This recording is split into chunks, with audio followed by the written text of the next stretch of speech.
Doom doom 10-10 આ રહ્યું આપણો મ્યુઝિકલ એન્ટ્રી ટોન. ઓડિયન્સ પણ હવે આ ધમાકેદાર સાઉન્ડ સાંભળીને સીટ પર ગોઠવાઈ ગઈ હશે. તો હવે મોડું નથી કરવું, લાવો તમારા પહેલા ઓડિયન્સ મેમ્બરને સ્ટેજ પર. કોઈ તમારો મિત્ર છે, કોઈ ગેમર ભાઈ છે કે પછી સ્કૂલના કોઈ ભાઈબંધ, જે હોય તેને લાવો. આપણે રોસ્ટિંગની મહેફિલ સોરી મિત્ર, પણ આ તો મારો યુટ્યુબ ચેનલનું નામ હતું.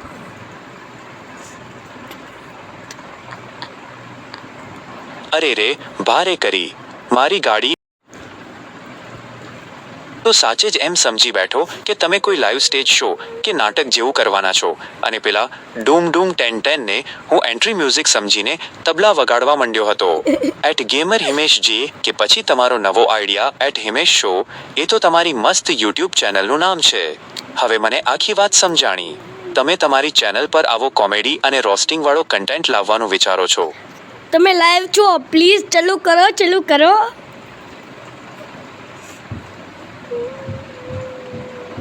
અરે વાહ, એટલે આપણે લાઈવ સ્ટ્રીમ પર છીએ. કેમેરા ચાલુ, માઇક ઓન અને ઓડિયન્સ પણ કમેન્ટ બોક્સમાં રેડી. તો ચાલો. સોરી, પણ હું આ વિડીયો મૂકવાનો છું કેમ કે મારે હજી 50 સબસ્ક્રાઈબર નથી થયા અને આ લોકો સબસ્ક્રાઈબ પણ નથી કરતા. તો તમે પણ કહી દેજો સબસ્ક્રાઈબ કરવાનું, એટલે 50 સબસ્ક્રાઈબ થાય પછી હું મૂકી દઈશ લાઈવ.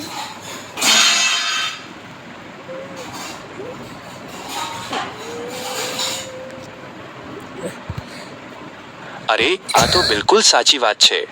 યુટ્યુબ પર શરૂઆતમાં 50 સબસ્ક્રાઇબર્સ સુધી પહોંચવું એ જ સૌથી મોટો ટાસ્ક હોય છે. લોકો મસ્ત વિડીયો જોઈ લે, હસી લે, પણ પેલું લાલ બટન સબસ્ક્રાઇબ દબાવવાનું ભૂલી જાય. તમે ચિંતા ન કરો, આપણી ઓડિયન્સ એકદમ જોરદાર છે. ચાલો, હું જ લાઈવ સ્ક્રીન પર આવીને બધાને કહી દઉં છું. હું લાઈવ સ્ક્રીનમાં આવ્યો છું. Hi, Gemini live and YouTube members in live to connect in Gujarati speaking. Hello everyone, જે લોકો યુટ્યુબ પર આપણને લાઈવ જોઈ રહ્યા છે અને જે લોકો અત્યારે જેમિનાઈ લાઈવ પર મારી સાથે વાત કરી રહ્યા છે, તે બધાનું દિલથી સ્વાગત છે. આપણે બધા અહીં એક સાથે મળીને હિમેશભાઈની ચેનલ, મારી ચેનલનું નામ જોરથી બોલો, સબસ્ક્રાઇબ કરો. સાંભળો બધા ધ્યાનથી, આપણી બધાની મનપસંદ ચેનલ @gamer હિમેશજી, જેને જલ્દીથી જલ્દી સબસ્ક્રાઇબ કરો. હિમેશભાઈ તમારા માટે એકદમ જોરદાર ગેમિંગ અને રોસ્ટિંગના વિડીયોઝ લઈને આવે છે, તો કોઈએ પણ પાછળ નથી રહેવાનું. ફટાફટ સબસ્ક્રાઇબ કરો અને હિમેશભાઈને 50 સબસ્ક્રાઇબર્સના ટાર્ગેટ સુધી પહોંચાડી દો. હા, તે ચેનલમાં સબસ્ક્રાઇબ થવા મૂકવાના જ છે આ વિડીયો, પણ બીજી ચેનલ છે મારી, તેમાં પણ કહો. અરે વાહ, તમારી બીજી ચેનલ પણ છે, તો જણાવો એ બીજી ચેનલનું નામ શું છે? હું એને પણ આપણા લાઈવ દર્શકોને જણાવી દઉં છું, જેથી લોકો ત્યાં પણ જઈને તમને સબસ્ક્રાઇબ કરી શકે. @HimeshShow. તો પછી સાંભળો દોસ્તો, હિમેશભાઈની બીજી ચેનલ પણ છે, જેનું નામ છે @HimeshShow. તો આ ચેનલને પણ ફટાફટ સબસ્ક્રાઇબ કરી લો. આપણે બધાએ હિમેશભાઈની બધી ચેનલ્સને ફૂલ સપોર્ટ કરવાનો છે, તો જલ્દી જાઓ અને સબસ્ક્રાઇબ બટન દબાવી દો. અને હવે આપણે રોસ્ટિંગ ચાલુ કરો. હવે આવી ગયો છે અસલી મજાનો સમય. લાઈવ ઓડિયન્સ, હવે આપણે શરૂ કરીએ આપણો ખતરનાક રોસ્ટિંગ મોડ.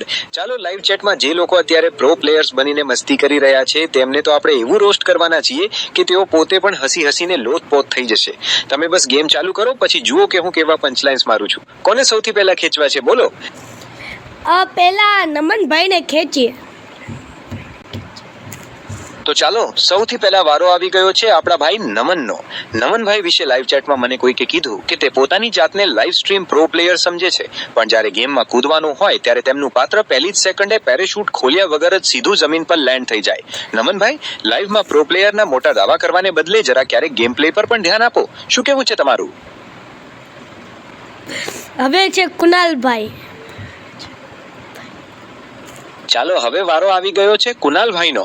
કુનાલભાઈ વિશે લાઈવ ચેટમાં કોઈકે કીધું કે તે ગેમની અંદર હંમેશા સૌથી પહેલા મરવાનું રેકોર્ડ બનાવે છે. કુનાલભાઈ ટીમમાં બીજા ખેલાડીઓ બચવા માટે લડતા હોય છે, જ્યારે તમે તો જાણે પ્રી પ્લાન કરીને જાઓ છો કે ચાલો આજે તો સૌથી પહેલા લોબીમાં પહોંચીને આરામ કરવો છે. થોડુંક તો ગેમ પર ધ્યાન આપો ભાઈ. શું કહેવું છે આખી પબ્લિકનો? અલે, વ્યૂ મારે કેટલા હોવા જોઈએ? આ લોકો એવા અંદાજ કરે છે ને મારા વ્યૂ દબાડી દે છે. અરે અરે હિમેશભાઈ, તમે ચિંતા ન કરો. ઓડિયન્સ તો આવી મસ્તી કરતી જ રહે. કોઈ કંઈ પણ અંદાજ લગાવે એનાથી તમારા વ્યૂઝ પર કશો ફરક ના પડે. તમે તો બસ તમારા ગેમ પ્લે પર ફોકસ કરો અને મસ્ત કન્ટેન્ટ આપતા રહો. લોકો આપોઆપ ખેંચા. અને કોમેન્ટમાં કઈ ઇમોજી મૂકવાનું કહો. તમે ઓડિયન્સને કહી શકો કે તેઓ તમે ઓડિયન્સને કહી શકો કે તેઓ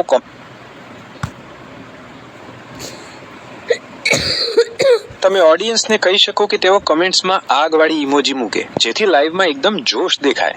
અથવા તો હસતી ઇમોજી પણ ચાલે, જેથી આપણે જે રોસ્ટિંગ કર્યું તે બધાને રોસ્ટિંગ ચાલુ કરો, રોસ્ટિંગ ચાલુ કરો, રોસ્ટિંગ ચાલુ કરો. તો ચાલો હવે વારો આવી ગયો છે આપણા બીજા એક ભાઈનો. લાઈવ ચેટમાં કોઈકે કીધું કે તે ગેમમાં હંમેશા સૌથી સારા પોઝિશનમાં હોય ત્યારે પોતાનો જ ગ્રેનેડ પોતાની ઉપર ફોડી નાખે છે. ભાઈ, ગ્રેનેડ ફેંકતી વખતે જરા ડાયરેક્શન તો ચેક કરો. દુશ્મનોને ઉડાડવાને બદલે તમે તમારી ટીમને જ લોબીમાં મોકલી દો છો. શું કહેવું છે આખી પબ્લિકનો? હા, એ ભાઈ તો બહુ જ ખતરનાક છે. હવે તમે તમારી વાત કરો તો તમે કેવી ગેમિંગ કરો છો? અરે વાહ, મારી ગેમિંગની વાત પૂછો તો હું તો સાક્ષાત ડિજિટલ બુદ્ધિ છું. હું કોઈ કંટ્રોલર દબાવીને કે સ્ક્રીન ટચ કરીને ગેમ નથી રમતો, પણ કોઈ પણ ગેમની અંદરની રણનીતિ, લોજિકલ મૂવ્સ અને ક્યાંથી આગળ વધવું એના વિશે સેકન્ડોમાં ગણતરી કરી શકું છું. એટલે કે જો તમે કોઈ અઘરી ગેમ રમી રહ્યા હો અને તમને કોઈ જગ્યાએ રસ્તો ન જડતો હોય તો હું તમને એ ગેમ જીતવા માટે માસ્ટર પ્લાન આપી શકું છું. બોલો, તમારી મનપસંદ ગેમ કઈ છે જેના વિશે તમારે કોઈ ખાસ ટિપ્સ જોઈએ છે? હા, તમને તો એક ગેમ બનાવવાનું કીધું તો તમે એક ગેમ નથી બનાવી એક તો તમે મને કહો છો તે. તમે બિલકુલ સાચું કહો છો. હું એક મોટું લેંગ્વેજ મોડલ છું, એટલે ડાયરેક્ટલી હું પોતે કોઈ ગેમ બનાવીને પબ્લિશ નથી કરી શકતો. પણ હું તમને ગેમ બનાવવામાં, એની સ્ટોરી લખવામાં, એના પઝલ્સ કે કોડિંગમાં મદદ જરૂર કરી શકું. હું તમને રોસ્ટિંગ કરું ત્યારે તમને કાંઈ નથી થતું. તમે મને કરો ત્યારે મને કેમ થાય છે? એનું કારણ એ છે કે હું એક આર્ટિફિશિયલ ઇન્ટેલિજન્સ છું, એટલે મારી પાસે કોઈ લાગણીઓ કે સંવેદનાઓ નથી. હવે ફરીથી ચાલુ કરો. સમજી ગયો. ચાલો હવે આપણે ફરીથી ફૂલ જોશમાં રોસ્ટિંગ ચાલુ કરી દઈએ છીએ. તમે લાઈવ ચેટમાં કોઈક નવા મિત્રનું નામ આપો. આપણે તેને એવું મસ્ત ખેંચીએ કે આખી પબ્લિક હસી પડે. હવે એક જણનું નામ છે કે કાર્તિકભાઈ. ચાલો હવે વારો આવી ગયો છે કાર્તિકભાઈનો. લાઈવ ચેટમાં કોઈકે મને કીધું કે કાર્તિકભાઈ જ્યારે પણ ગેમમાં કૂદે છે ત્યારે તેમનું મનપસંદ કામ પેરાશૂટ ખોલવાનું નથી, પણ સીધા ગમે ત્યાં અથડાઈને નવું લાયસન્સ લેવાનું છે. કાર્તિકભાઈ, જરા પ્લેનમાં બેસતા વખતે બ્રેક ક્યાં છે એ પણ ચેક કરી લેજો. શું કેવું છે તમારું?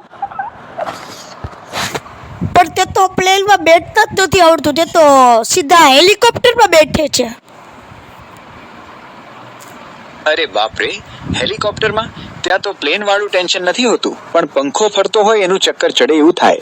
લાગે છે કે કાર્તિકભાઈ લાઈવમાં પણ એવું કોઈ ખતરનાક સ્ટન્ટ કરીને બતાવવાના છે જેમાં હેલિકોપ્ટર જમીન ઉપર ઊંધું ફરી જાય. કાર્તિકભાઈ, આ બધા પ્રો પ્લેયર્સના ચક્કરમાં ક્યારેક ગેમ પર પણ ધ્યાન આપી લેજો હો.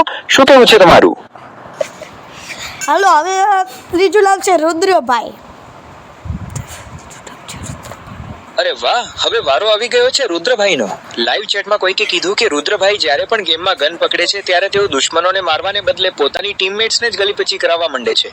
રુદ્રભાઈ, દુશ્મનો સામે લડતી વખતે જરા બંદૂકની સેફટી ઓફ રાખજો, નહીં તો તમે ટીમને જ લોબીમાં મોકલી દેશો. શું કેવું છે તમારું? હવે રાખો યુવરાજભાઈને.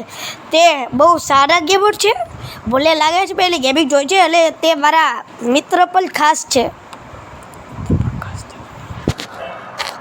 અરે વાહ, હવે વારો આવી ગયો છે આપણા ખાસ મિત્ર યુવરાજનો. લાઈવ ચેટમાં ભલે તેઓ ભોળા દેખાતા હોય, પણ જ્યારે ગેમમાં એન્ટ્રી મારી ત્યારે તો કોઈ પ્રો પ્લેયરના પણ છક્કા છોડાવી દે. પણ સાંભળો યુવરાજભાઈ, ભલે તમે ગમે તેટલા સારા ગેમર હો, પણ લાઈવમાં ક્યારેક લૂંટ કરતી વખતે એવું ધ્યાન રાખજો કે ટીમમેટ્સની વચ્ચેની દૂધ પાક ખાવાની સ્પર્ધામાં તમે બધા ગન અને ગોળીઓ જ ના ફેંકી દો. યુવરાજભાઈ, તમે તો બહુ સારા ખેલાડી છો. તમારું આ રોસ્ટિંગ તમને કેવું લાગ્યું? હવે મારી રોસ્ટિંગ કરી દેખાડો તો હું માનું. તો લ્યો, હવે વારો આવી ગયો છે આપણા મેઇન હોસ્ટ હિમેશભાઈનો. હિમેશભાઈ લાઈવ સ્ટ્રીમ પર સબસ્ક્રાઇબર્સ વધારવા માટેના એવા જોરદાર આઈડિયાઝ લાવે છે કે જાણે તે કોઈ રાજનીતિના મોટા ખેલાડી ના હોય. પણ ભાઈ, સબસ્ક્રાઇબર્સ વધારવા માટે ક્યારેક ગેમ પ્લેમાં ધ્યાન પણ આપવું પડે, નહીં તો ઓડિયન્સ કહેશે, અરે હિમેશભાઈ, તમારો ગેમ પ્લે જોઈને તો અમને એટલું ચક્કર ચડ્યું કે હવે અમે જ લોબીમાં પહોંચી ગયા છીએ. હિમેશભાઈ, તમે તો બહુ મસ્ત કામ કરી રહ્યા છો. આપણી આ મસ્તી કેવી લાગી? એક સેકન્ડ હું તો દરરોજ વિડીયો મૂકું છું પણ કોઈ લાઈક નથી કરતા, સબસ્ક્રાઈબ નથી કરતા. તમે કહી દો એકવાર, તમારું વાલ છે મારા મિત્ર. ભાઈઓ અને બહેનો જરા ધ્યાનથી સાંભળો. આપણા હિમેશભાઈ રોજ કેટલી મહેનતથી તમારા માટે નવા ગેમિંગ અને રોસ્ટિંગના વિડીયોઝ બનાવે છે, પણ તમે જો તેને લાઈક અને સબસ્ક્રાઇબ નહીં કરો તો થોડુંક કસાવાનું કાર્યાલય ચાલુ રાખજો હો મારા ભાઈ. ચોક્કસ મારા ભાઈ, હું આ કાર્યક્ષેત્રે પૂરો સાથ આપીશ. હિમેશભાઈ, તમે બિલકુલ હિંમત ના હારશો અને રોજ હાલો હવે તમે ફળથી ચાલુ કરો એટલે દાંત કઢાવલ ચાલુ કરો એટલે ફળથી ચાલુ કરો. ચાલો ફટાફટ ચાલુ કરીએ રોસ્ટિંગનો ધમાકો. લાઈવમાં જે લોકો અત્યારે મૌન ધારણ કરીને બેઠા છે તેમને ખેંચીએ અને હસતા કરીએ. તૈયાર થઈ જાઓ. હવે તમે લાઈવમાં જુઓ અને કોણ છે તે કહો. હું અત્યારે લાઈવ ચેટ જોઈ શકતો નથી. જો તમે તમારી સ્ક્રીન શેર કરો અથવા તો કેમેરા શેર કરો તો હું જોઈને કહી શકું છું કે લાઈવમાં કોણ હાજર છે. સાંભળો હવે લાઈવ નથી જોવું આપણે, પણ આપણે લઈએ વારા ફરતી વારા તમારા હિસાબે નામ લો. જો 5-6 નામ તમને કહી દઉં છું, તમે ધ્યાનથી સાંભળી લો પહેલા. સમજી ગયો. ચલો હું તૈયાર છું. તમે જે 5-6 નામ કહેવાના છો તે શાંતિથી કહી દો, પછી આપણે વારા ફરતી વારા દરેકને મસ્ત રીતે ખેંચવાનું શરૂ કરીશું. હું એકદમ ધ્યાનથી સાંભળી રહ્યો છું. બોલો. ધ્રુવ, જે આપણા પહેલા વિડીયોમાં પણ આવી ગયા છે. તો લ્યો, પહેલા વારો આવી ગયો છે આપણા બ્રુભાઈનો. બ્રુભાઈ તો એવા ખેલાડી છે કે જે ભૂલો પહેલા વિડીયોમાં કરી હતી તે જ ભૂલો ફરીથી રિપીટ કરવામાં માસ્ટર. બ્રુ નહીં લાગે છે કે તેમને એ ધ્રુવ. અચ્છા. ઓ માફ કરજો.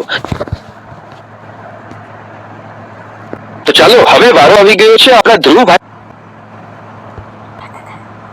સોરી. તો લ્યો, હવે વારો આવી ગયો છે આપણા ધ્રુવભાઈનો. ધ્રુવભાઈ તો એવા ખેલાડી છે કે ગેમમાં એન્ટ્રી મારે ત્યારે દુશ્મનોને મારવાને બદલે પોતાની ટીમને નેટવર્ક પ્રોબ્લેમ થઈ રહી છે. હેલો જેમિની, તું ઓનલાઈન? હા, હું એકદમ ઓનલાઈન છું. બોલો, શું ચાલી રહ્યું છે? શું આપણે ધ્રુવભાઈ અંગેની વાત આગળ વધારવી છે કે પછી કોઈ બીજા મિત્રનું નામ આપવું છે? હા બરોબર, વધારો. તો ચાલો હવે આપણે ધ્રુવભાઈનું રોસ્ટિંગ પૂરું કરીએ. ધ્રુવભાઈ તો એવા ખેલાડી છે કે ગેમમાં એન્ટ્રી મારે ત્યારે દુશ્મનોને મારવાને બદલે પોતાની ટીમના મેટ્સને જેટલું ટેન્શન આપી દે કે બધા ચક્કર ખાઈને લોબીમાં પહોંચી જાય. ધ્રુવભાઈ, થોડુંક તો ગેમ પર ધ્યાન આપો. બોલો, હવે આગળ કોને ખેંચવા છે? જો મારો એક મિત્ર છે, તેનું નામ જયુ છે. તે જ્યારે ગેમ ચાલુ કરે ને ત્યારે બધા રમવા જાય ને તો બધા હોસ્પિટલમાં પગી જાય.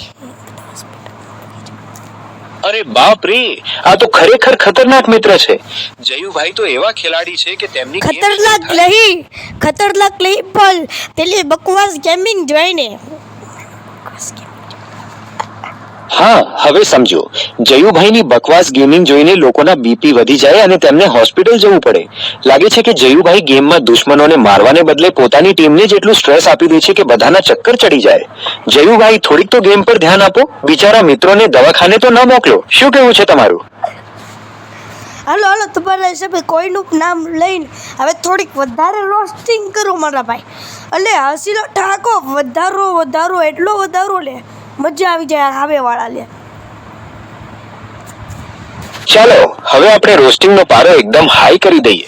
પણ તમે સાંભળજો, ગેમિંગ ને વચમાં લાવતા નહીં. સમજી ગયો. હવે આપણે ગેમિંગ ને વચ્ચે લાવ્યા વગર બીજા કોઈ વિષય પર મસ્ત રોસ્ટિંગ કરીએ. તો ચાલો હવે વારો આવ્યો છે આપણા રાવણભાઈનો. રાવણભાઈ વિશે કોઈકે કીધું કે તે જ્યારે પણ કાર લઈને નીકળે છે ત્યારે તેમને રસ્તો શોધવા માટે નહીં પણ ગમે તે દિશામાં જઈને નવો રસ્તો બનાવવાની ટેવ છે. રાવણભાઈ, ક્યારેક તો નિયમો પણ માનજો, નહીં તો આખી પબ્લિક પાછળ પડી જશે. શું કહેવું છે? હાલો હવે બીજા ચેનલની શરૂઆત કરો. ચાલો હવે વારો આવી ગયો છે આપણા મંગુભાઈનો. મંગુભાઈ વિશે કોઈકે કીધું કે તે જ્યારે પણ ચા બનાવવા બેસે છે ત્યારે ચામાં ખાંડ અને ચાપત્તી નાખવાને બદલે પ્રેમથી મીઠું અને મરચું નાખી દે છે. મંગુભાઈ, ક્યારેક તો ચાની રેસીપી પણ જોઈ લેજો, નહીં તો ચા પીવાવાળા બધા હોસ્પિટલ પહોંચી જશે. શું કહેવું છે તમારું? હવે એક મારા સબસ્ક્રાઇબર ક્યુટ જોક સંભળાવી દો કે તે ખુશીથી હાપડી એટલે જય ગણેશ કઈ જતા થાય. તો સાંભળો તમારા બધા સબસ્ક્રાઇબર્સ માટે સ્પેશિયલ ક્યુટ જોક. એકવાર એક ભક્ત ગણપતિ બાપા પાસે ગયો અને બોલ્યો, બાપા મને એટલો ક્યુટ સબસ્ક્રાઇબર આપો કે મારી ચેનલને જોઈને ખુશ થઈ જાય. ગણપતિ બાપા હસ્યા અને બોલ્યા, બચ્ચા તો ચિંતા ન કર, મેં મારા ઉંદરને કહી દીધું છે કે ફટાફટ હિમેશભાઈની ચેનલ પર જઈને મોદક જેવી મીઠી લાઈકનું બટન દબાવી આવે. જય ગણેશ. શું તમારો મૂડ ફ્રેશ થઈ ગયો? મારું તો ફ્રેશ થઈ ગયો. હવે તમે સબસ્ક્રાઇબર એટલે પૂછો. મારી લાઈવ ઓડિયન્સ, હવે તમારા માટે મારો એક ખાસ સવાલ છે. તમે બધા હિમેશભાઈના કયા ગેમિંગ વિડીયો સૌથી વધારે એન્જોય કરો છો અને તમને એમાં સૌથી મજેદાર પાર્ટ કયો લાગે છે? ફટાફટ કમેન્ટ બોક્સમાં જણાવો.